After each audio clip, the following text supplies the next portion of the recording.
Hey man, say man, it's the one and only, no cap, no checking in. Once again with another lit video, man. Yes, seriously.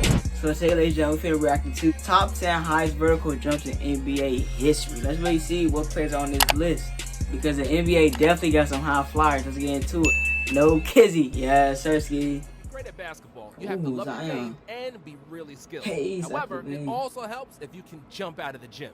Throughout definitely jump out the gym. He would be gliding in the air. It looks so cool, things bro. That are beyond belief for ordinary humans. In this video, we'll go over the players with the highest vertical jumps of all time, for those players who have official measurements. Bro, I think he the best glider, bro. Like, he be just gliding in the air. Shannon Brown, who is this? He probably played in the old days when I didn't watch basketball like that. Shannon Brown's vertical is 44.5 inches, and even though he was a role player, 44? his athletic prowess was breathtaking. Brown won 2 titles with the Lakers in 2009 and 2010, where he got some rings. He goated them. If you got rings, you go. I don't care how you get them. 2010 dunk contest, but surprisingly couldn't get past the first round. Zion Williamson. You already know Zion gonna be on here. I expect him to be like top 5, top 3. This man top. This man at 9. I'm surprised. That can win in a race against the sports car. With the 45-inch vertical, he that swole but jump that high. Like, he's a different monster. He's a different beast. He's one of the most physically most challenging guys to guard, and we've seen players. Look how he just blew. Look how he just whipped through that guy. Like a linebacker said, boom. From the free throw, leaving all GMs. He did the Zach Levine dunk. Hopefully, he'll remain injury free, so we can. Yeah, definitely remain injury free. If you say injury free, gonna go crazy. Dang, Sean Webb, yo, he like my height dunking. Like that's amazing, yo. You think it can't be right? Look at him. He showed in that lady dunking. Look at him. Blessed with height, but he had hops and then some.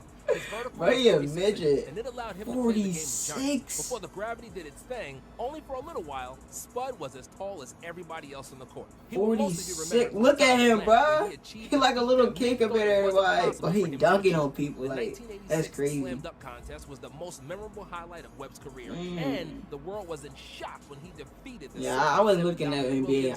I wasn't even alive back there. What am I talking about? My dad, my brother's probably looking at this stuff. In a somewhat but this video gotta be insane. This list gotta be insane for him to be in the 7th and Zion in 9th. Bro, he be gliding in the air. He be yeah, facts. Nah, Derrick Jones definitely deserve that. He a different breed. Like, he be gliding in the air. Like, that look cool, bro. Boom! Hey, did you see that dunk? He just, hey, cut that thing out the air. He's not the most important guy for the Miami Heat, averaging 9. Oh, they try to play with him. He's certainly the most dazzling. Zach Levine. He be dunking that thing. Zach Levine. Like Levine. When the photo of your slam dunks looks fake because it's impossible that you could actually dunk from that far, then you know hey. Zach Levine is a proud owner of a 46-inch vertical jump and is 46 inches, yo. Players of the new NBA what these people drink? I'm trying to dunk like that. I'm trying to go crazy. And his dunk duel against Aaron Gordon was arguably the best slam. Yeah, people say Aaron Gordon went but Zach Levine was dunking crazy. He on his own vibe of dunks. He in his own league. Levine added a reliable jump shot as well. Bro, he need to be on a better team. Bro, let's imagine you on like a better team. I think he's the underrated, most underrated player in the league right now, bro. James White, he like a casual though. Appearing in only 67 games with the averages of 2.7 points and less than 9. Look at this. This is a casual. This is a bot. Overseas than he was in the States, and his career story is that of a great dunker. He did like jump up. He did like jump from the free throw line. Ooh, bro, like his head went over the rim, like he looked like he looked inside the rim. His specialty, and he was famous for various between the legs acrobatics. He appeared in many dunk contests. He could be in gymnastics, including the 2013 NBA dunk contest as a member of He's in 2013. He won an NBA championship with the Spurs in 2007. He goated. I don't care. He got a ring. If you get a ring, you certified. Jason Richardson, 46.5. Oh yeah, I be playing on him for 2K my team. He be going crazy. After a successful 2-year stint for Michigan State. God, look at this quality, bro. Like, people used to watch this, bro. I would turn the channel if it looked like this. I don't care if it's an NBA game, NFL game.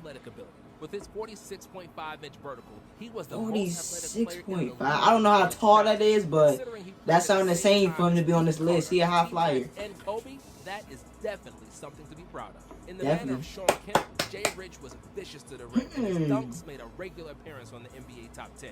His out-of-this-world bounce he was going crazy. I remember that part on Like Mike. He was like, oh, I remember that part on Like Mike. That's the only part I know about it. Was a part of We Believe Warriors and 7 Seconds or Less Suns. It was a We Believe Warriors. His career in Orlando and Philadelphia. Hey. Dennis Smith Jr., 48 inches. Being able to jump really high is like winning a basketball lottery.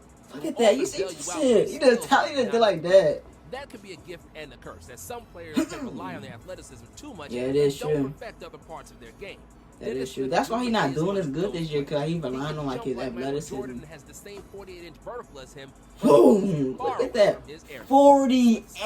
Has been relatively disappointing so far, and he's averaging only 5 points per game for the Knicks this season. Despite those springs, he doesn't look like a starting NBA point guard as of yet. And will have he going this game to justify he throwing that thing down though, bro.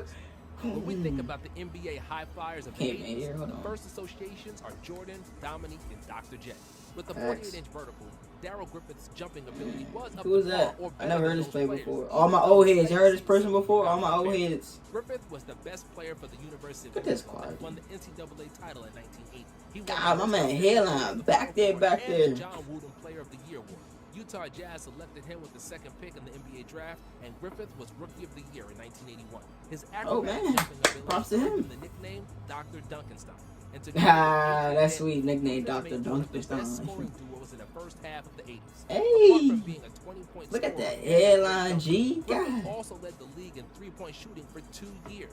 However, also he's a certified dunk and certified three-point shooter. Okay, now. Dr. Duncanstein no more. His production declined, and Griffith was forced to retire at age 32. He played his entire career. Well, at least he had a good career while he had it. Dr. Duncanstein. Oh no, he number one, Michael Jordan. Okay, yes sir, Michael Jordan. And his 48 the GOAT. Vertical and huge 48. set him apart from everybody else. Exceptional leaping ability. Definitely the GOAT of the NBA. And it seems that for him, the laws of gravity apply a bit less. A bit less, definitely. Miles away from every player of his era. While others were merely jumping, Jordan would take flight in his Air Jordans. He was gliding. Like, it's different when you jump, but when you glide to the rim, that just looking stupid, that looking crazy. A great example of definitely the GOAT. Shout out to Michael Jordan. Michael's brother. Larry was 5'8" and was not a pro basketball player. But Larry could also be called Air Jordan because he had a 44-inch vertical and could dunk with ease. For example, he just a backboarder, which tells you how genetically gifted Jordan was. Bro, that dunk is like insane. All right, man, that was top 10 highest vertical jump in the NBA history. And I ain't gonna lie, there's definitely some high flyers in the NBA. This list is very accurate. And shout out to everybody be on this list. And before we leave, man, leave a like if you enjoyed. Leave a comment what player you liked on the list. Share to your family, friends, subscribe to your new time, post notifications too, and we gone. No kizzy.